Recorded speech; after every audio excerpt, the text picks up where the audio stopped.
Next up is Team Ramraw. That's Show. He kept Christian McCaffrey because, duh.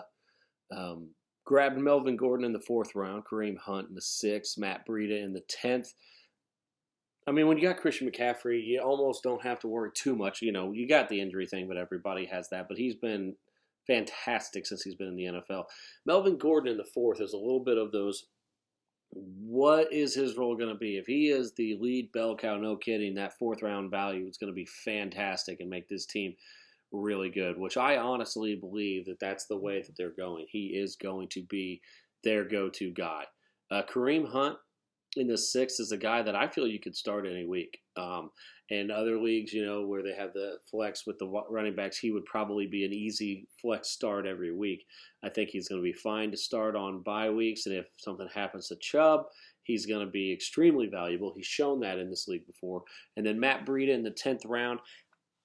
He's a backup, maybe starter. I mean, in the 10th round, you're throwing darts and hoping somebody hits. He had the highest yard per carry average last year in the NFL. So there's the opportunities there if he can get a breakaway. He is now on Miami, who had the worst offensive line last year. So it needs to see. I mean, they did a lot to improve it. We'll see what happens with that. When we look at the wide receivers, Mike Evans, a lot of people are it's tipsy turvy on Mike Evans. Is he gonna still be fantastic? He's never not. He's always gone for 1,000 yards every season he's been in the NFL. He's a perennial guy.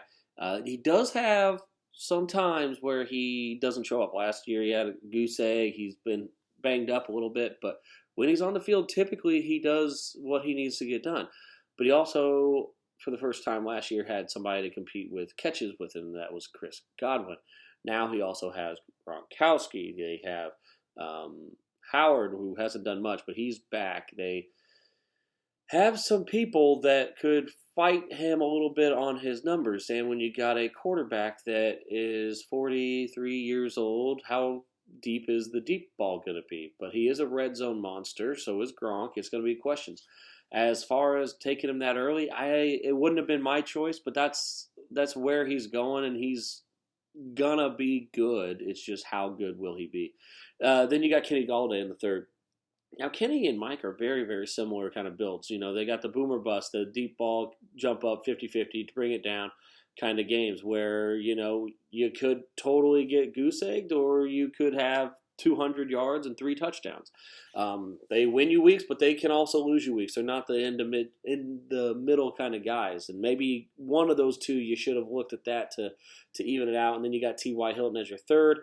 He is also a kind of boomer bust guy. Henry Ruggs, one catch can change your life. Robbie Anderson, deep ball. Preston Williams, a little bit of a PPR guy, but he's lower on the totem pole to where he might not be a value compared to some of your other guys. So there's definitely a lot more of the boomer bust activity, and part of that is that you can do that when you have Christian McCaffrey as your running back one.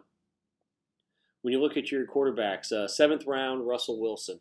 The interesting thing with Russell Wilson is that he was like the QB 12 last year, um, but he didn't play like it. He was so inconsistent. They want to run the ball so much there in Seattle that Russell's arguably the best quarterback in the league. I mean, as far as overall skill set, but they don't give him the freelance ability that like a Patrick Mahomes gets. They're not going to throw it 550 times.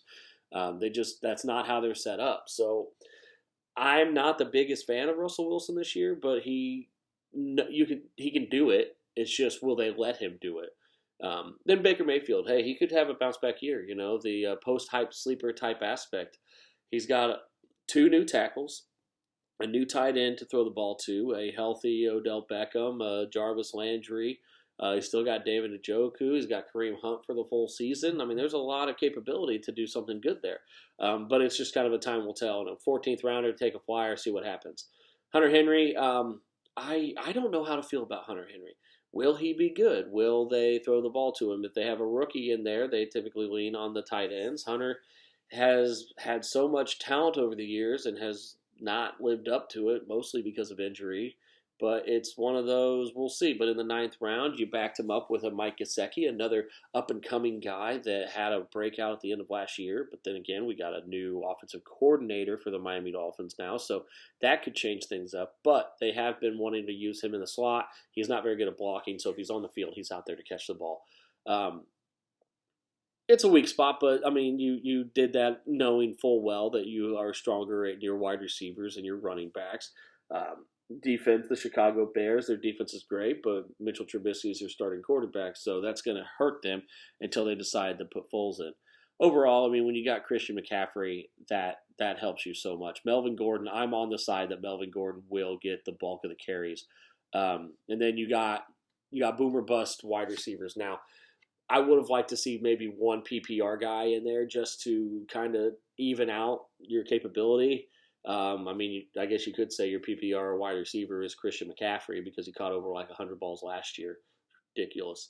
But overall, the team, like I said, it's built well. It's got some solid depth, a little bit weak at the running back depth with only 4 people. But then again, you took the extra wide receivers with some of your guys being a little bit more boomer bust built.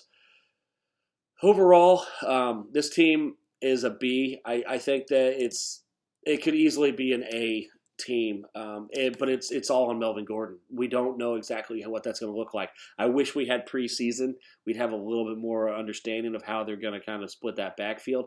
But so I mean, like I said, if Melvin Gordon becomes the de facto number 1, then this team is probably an A. If it is a split carry, then it's probably more of the B to B minus range. But overall, right now, we're giving you a solid B.